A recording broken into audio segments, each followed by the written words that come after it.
নমস্কাৰ JR technical and job information YouTube চেনেলৰ অন্য এটা নতুন ভিডিঅ'লৈ আপোনালোক সকলোকে পুনৰবাৰ স্বাগতম জনাইছোঁ। তো ফ্ৰেণ্ডছ, আজি আকৌ আপোনালোকৰ মাজলৈ এটা ইম্পৰ্টেণ্ট আপডেট লৈ আহিছোঁ, এটা ইম্পৰ্টেণ্ট ভিডিঅ' লৈ আহিছোঁ। ফ্ৰেণ্ডছ, যদি আপোনালোকে অসম চৰকাৰৰ যিখিনি এডিআৰই আৰু আসাম পুলিচৰ যিখিনি নতুনকৈ ভেকেঞ্চি মুকলি কৰিছিল, সেই ভেকেঞ্চিখিনিত যদি আপোনালোকে এপ্লাই কৰিছিল, তেনেহ'লে এই ভিডিঅ'টো আপোনালোকৰ কাৰণে অতিকৈ গুৰুত্বপূৰ্ণ। কিয়নো যদি আপোনালোকে এই ভেকেঞ্চিখিনিত এপ্লাই কৰিছিল, তেনেহ'লে আপোনালোকে নিশ্চয় এমপ্লয়মেণ্ট এক্সেছখন আপলোড কৰিছিল। তো যদি আপোনালোকে এমপ্লয়মেণ্ট এক্সেছখন যদি আপোনালোকে ৰেজিষ্ট্ৰেশ্যন কৰা নাছিল, তেনেহ'লে আপোনালোকে এতিয়া ৰেজিষ্ট্ৰেশ্যন কৰিব পাৰিব। তো ৰেজিষ্ট্ৰেশ্যন কৰাৰ কাৰণে যিটো অসম চৰকাৰে ডেট ধৰি দিছিল যে আপোনালোকে 15 আগষ্টৰ আগত আপোনালোকে ৰেজিষ্ট্ৰেশ্যন আপোনালোকে কৰিব লাগিব বুলি আপোনালোকে নটিচ এখন উল্লেখ কৰিছিল। তো এতিয়া আৰু এখন আপোনালোকৰ এমপ্লয়মেণ্ট এক্সেছৰ কাৰণে এখন নতুনকৈ নটিচ আহিছে। তো নটিচখনত আপোনালোকৰ কি উল্লেখ কৰিছে, আপোনালোকৰ সবিশেষ আজিৰ এই ভিডিঅ'টোত আপোনালোকক ডিটেইলছত জনাম। আপোনালোকে ভিডিঅ'টো শেষলৈ চাই থাকিব। তাৰ আগতে ফ্ৰেণ্ড, যদি আপোনালোকে প্ৰথমবাৰৰ কাৰণে আমাৰ চেনেলত ভিডিঅ' চাই আছে, তেনেহ'লে চেনেলটো ছাবস্ক্ৰাইব কৰি বেল আইকনটো প্ৰেছ কৰি ৰাখিব, যাতে এনেকুৱা ধৰণৰ ইনফৰ্মেটিভ ভিডিঅ' আপলোড কৰাৰ লগে লগে আপোনালোকে নটিফিকেশ্যনবিলাক লগালগ পাই যায়। তেনে বলক ফ্ৰেণ্ড, পলম নকৰি আজিৰ এই ভিডিঅ'টো আৰম্ভ কৰোঁ।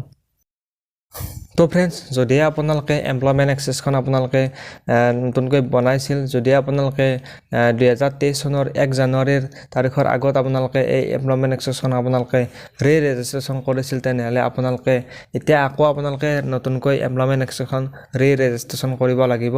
যদি আপোনালোকে অসম চৰকাৰৰ এডিআৰই বা আপোনালোকে যদি আসাম পুলিচত এপ্লাই কৰিছে, তেনেহ'লে আপোনালোকৰ কাৰণে এমপ্লয়মেণ্ট এক্সেছখন অতিকৈ গুৰুত্বপূৰ্ণ হ'ব, অতিকৈ প্ৰয়োজন হ'ব সেইখন। যদি আপোনালোকৰ সেইখন নাথাকে, তেনেহ'লে আপোনালোকৰ কোনো ধৰণৰ আপোনালোকে চাকৰি পালেও আপোনালোকে চাকৰি কৰিব নোৱাৰিব। আপোনালোকৰ সেইখন অতিকৈ গুৰুত্বপূৰ্ণ আপোনালোকৰ ডকুমেণ্ট হয়। তো যদি আপোনালোকে 1 জানুৱাৰী 2023 আগত যদি আপোনালোকে ৰেজিষ্ট্ৰেশ্যন আপোনালোকে কৰিছিল, তেনেহ'লে আপোনালোকে আকৌ এতিয়া নতুনকৈ ৰেজিষ্ট্ৰেশ্যন কৰিব লাগিব। আৰু সেই যিটো ৰেজিষ্ট্ৰেশ্যনৰ আপোনালোকৰ ডেটটো দিছিল, তো এই ডেটটো আপোনালোকৰ এতিয়া এক্সটেণ্ড কৰি দিয়া হৈছে, আপোনালোকৰ ডেটটো বঢ়াই দিয়া হৈছে। তো কেইদিনমান আগতে আপোনালোকৰ এখন নটিচ দিছিল, যে নটিচখনত উল্লেখ কৰিছিল যে আপোনালোকে 15 আগষ্টৰ আগত আপোনালোকে সেইখন আপোনালোকে ৰেজিষ্ট্ৰেশ্যন আপোনালোকে কৰিব লাগিব। যদি আপোনালোকে 1 জানুৱাৰী 2023 আগত আপোনালোকে সেইখন বনাইছিল বা ৰেজিষ্ট্ৰেশ্যন আপোনালোকে কৰিছিল। তো যিসকলে 1 জানুৱাৰী আপোনালোকে 2 জানুৱাৰীৰ পিছত যদি আপোনালোকে সেইখন ৰেজিষ্ট্ৰেশ্যন আপোনালোকে কৰিছে, তেনেহ'লে আপোনালোকে সেইখন ৰেজিষ্ট্ৰেশ্যন আপোনালোকে কৰিব নালাগে। যিসকলে 1 জানুৱাৰী 2023 আগত কৰিছিল, তেওঁলোকে এইখন আকৌ ৰেজিষ্ট্ৰেশ্যন আপোনালোকে কৰিব লাগিব। তো আপোনালোকৰ এতিয়া সেই ৰেজিষ্ট্ৰেশ্যনৰ ডেটটো আপোনালোকৰ এতিয়া বঢ়াই দিয়া আছে। সেই ডেটটো আপোনালোকৰ এতিয়া 31 ডিচেম্বৰলৈকে আপোনালোকে ৰেজিষ্ট্ৰেশ্যন কৰিব পাৰিব। আপোনালোকৰ কাৰণে এটা বহুতেই ভাল খবৰ।